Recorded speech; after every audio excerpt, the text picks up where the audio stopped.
Today, in this video we are going to talk about Canada Immigration New Update. We are going to talk about why immigrants are set to have a bright future in Canada's labour market. If you are interested in this topic, please watch till the end of this video for the latest immigration updates and news. Canada's aging population is set to benefit Canadian-born and immigrant workers alike. Canada is enjoying its lowest unemployment rate ever. On the surface, this may seem strange given the coronavirus pandemic. However, there was little doubt the labour market would recover given the major demographic shifts that were transforming Canada's workforce prior to the pandemic, and that will continue to transform it over the next decade. From an immigration policy perspective, one of the biggest concerns is how a recession will impact the labour market performance of immigrants who obtain permanent residence during periods of economic downturn. Research shows that such immigrants may see their labour market outcomes negatively impacted for the rest of their careers in Canada. This is alarming in light of the major shock to the Canadian economy at the start of the pandemic and Canada seeking to welcome the highest levels of immigration in its history. But a closer look suggests that the COVID recession is different, and immigrants who have recently landed or who will be landing in the near future are still poised for a bright future in the Canadian labour market. More Canadian workers retiring. The first reason for this is the exodus of baby boomers from Canada's workforce. This exodus helps explain why Canada enjoyed its lowest unemployment rate ever prior to the COVID recession and has achieved another historic low in the unemployment rate despite the pandemic continuing to impact the Canadian and global economy. Canada has about 20 million workers, of whom about 9 million are baby boomers. All 9 million of these baby boomers will reach Canada's retirement age of 65 within the next decade. More of them are retiring, which is leaving a larger gap in the labour market. Historically, Canada has been able to fully replace retirees with young Canadian graduates completing their education and entering the workforce, but this is no longer the case. Canada's low birth rate means it must rely on other sources of talent to replace its retiring workers. Replacing retiring workers is important to keep the economy going and ensure the tax base is large enough to support the services that residents of Canada are able to benefit from, such as education and healthcare. This is even more important as the aging of the population will see Canada's healthcare spending rise.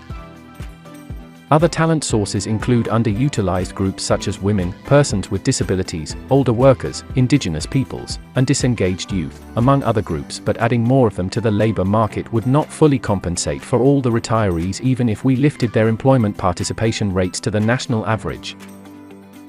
This explains why immigration is so crucial to Canada's economic success. Prior to the pandemic, they comprised up to 100% of Canada's annual labour force growth on a few occasions, and this will become the norm over the next decade.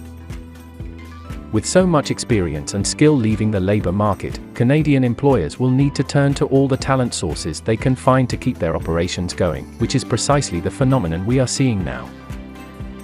The aging of the Canadian labour force is seeing the unemployment rate fall and wages rise, a phenomenon that is benefiting Canadian and immigrant workers alike. What we're seeing now is likely to continue as more baby boomers retire.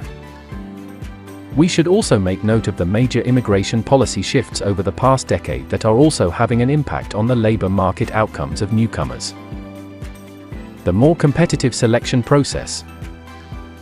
One is the shift to a more competitive selection process for skilled immigrants. The federal government and provinces and territories have transformed their selection criteria in recent years to account for human capital factors demonstrated by research to result in stronger economic outcomes for immigrants.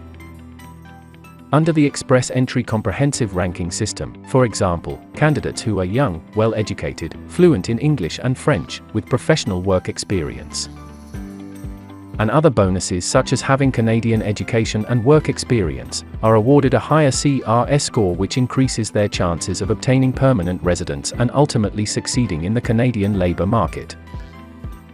More immigrants selected from within Canada. Another major shift has been the increasing number of permanent residents selected from within Canada. Prior to the pandemic, immigrants overseas comprised some 70% of those who landed under Express Entry, but last year this figure fell to 30% with Immigration, Refugees and Citizenship Canada. relying more on in-Canada candidates to achieve its immigration levels targets amid pandemic-related disruptions such as travel restrictions. It remains to be seen whether IRCC will rely more on selecting immigrants overseas or in Canada after the pandemic. We do know Immigration Minister Sean Fraser's mandate letter asks him to identify more immigration pathways for in-Canada candidates. In addition, provinces and territories are increasingly selecting more in-Canada candidates via the provincial nominee program and other streams. The in-Canada selection trend is also backed by Canadian government research, which shows that former international students and temporary foreign workers benefit in the labour market from their Canadian experience once they gain permanent residence. More Canadian government investment to help newcomers. A third major consideration is IRCC's increased investment in immigrant settlement services such as workforce and language training. IRCC now spends some $2 billion per year on such services compared to about $350 million per year 20 years ago.